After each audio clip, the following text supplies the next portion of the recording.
the betting, the not so much anymore, is more down to my own fault. I need to get studying again to get the edge back. But yeah, it's a great product. I love the exchange. It's really, in my opinion, one of the better bookmakers, if not the best bookmaker out there. Race number 2 on the card is the Colts and Geldings equivalent of race number 1, the non-black type BSA Sales Cup, the start of the first buyer pot, importantly. And in the second race, we have a very promising field of youngsters who go to post. There's a field of 14 who will face the starter. All the talkers for Outlaw King will go through the interview package and also the betting moves on the back of a little bit of information.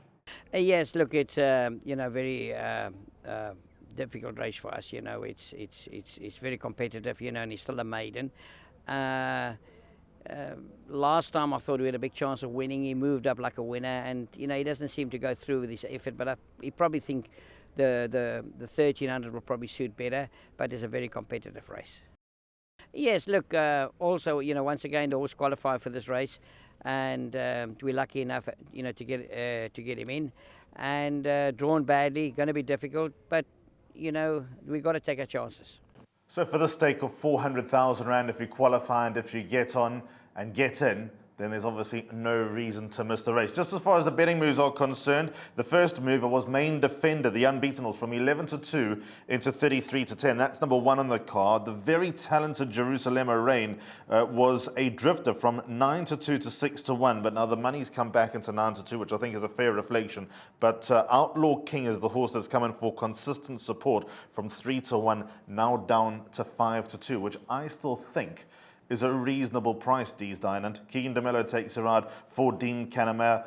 It looked to me as if he was soft on his local introduction at Hollywoodbets Scottsville, and he was probably undone by a better horse in the Grade 1 Gold Medallion. Is this the type of calm waters where Outlaw King should win? Is he a banker in the bar pot, or have you got other ideas? I must admit that I was disappointed in his first start. I thought he'll come out running and win at Hollywoodbets Scottsville, but nevertheless he fought, and he put in a game effort. He was there. It was short hits to the line, and then last time out, well, straight into that Group 1, that was highly competitive. I didn't expect him to win that day. A Lucky Lad looks like a very special horse from the Sean Terry stable. It's just unfortunate we won't see him on July Day, but Sean's got plans with him. Yeah, there'll be no excuses this time round. I know that it's a quality field, but there'll be no excuses this time round because he's having his third run back. Maybe he would have just needed time. Some horses, once they travel, etc., they just need more time than others. But we spoke in the previous race about Secret Identity. Now, this horse, Main Defender, forget about whispers and dogs and rooftops and all that. I mean, everywhere you go, they're only talking about one horse, Main Defender. And I can see why, because that first start, although the horse came up under the radar, if you listen to that interview, with the owner, Anthony, they both liked the horse, but the horse didn't give them enough confidence to have a proper go. They liked the horse. They thought the horse was going to run, but the betting didn't reflect it. I don't know what happened in the interim, but the horse oppositely moved to Tony Peter. And the way he won up in Gauteng and having a chat with Craig Zaki, just on a social basis. And he was really impressed with this horse, the way he won. And if the word is that this horse has come on in the manner that he won last time out, from draw 1, he'll have everything his way. But he's bumping horses here. So we'll see how good he is. But, I don't get sucked in that easily, Alistair. I like to match talk with form, what I see, reruns. I'm just not one to go in blind. And I went and watched that replay. If there's more to come from this horse, and he is a special horse as they think he is at this early stage in his career, then he could be very hard to beat. Well, he steps up in class. Even though he beat a useful field last time, he's now taking on horses that have run in the best 2-year-old races in the country. Outlaw King performed in a Group 1.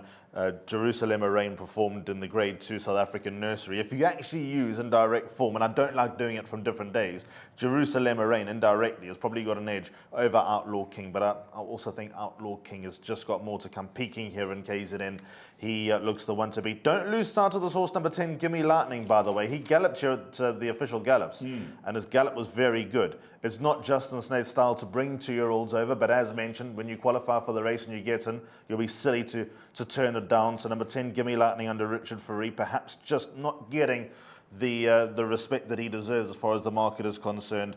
But are we bankering in this race in the bar pot? I don't know. I think we'd have to go with the 2 horses, and I think we have to go numbers 1 and 4. Boom Boom, Eatonator. They'll all have their supporters in this type of race for bar pot players. But just on talk for main defender, just on talk for Outlaw King, on reputation from Dean Canamezos, on a reputation now that for number 1 main defender. This day, and I'm hoping it changes. And I mentioned it the other day on the show. This day, usually it goes pear-shaped for the punters. Not this year. Positive thoughts. I'm positive this year. This year, I'm so positive that it's going to go the punters' way. It just doesn't go the punters. You'll have 1 in and 3 out. This year, I'm hoping that the boys get off to a flyer. And if the first 2 races work out with talk and money, I'm hoping the boys are on the front foot. One last plot, Ashley Fortune. Her last Hollywoodbets Durbanville. Maybe number 3, Jerusalem Rain will do business. But that's race number 2 on the card on a very special day.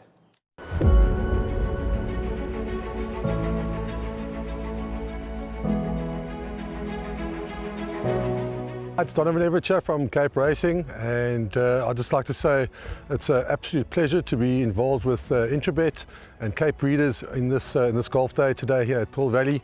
It's fantastic for the industry to see all the relevant stakeholders coming down and having a good time and networking, and it's exactly what the industry needs right now in terms of moving forward and recreating some positivity to take us forward into the next year.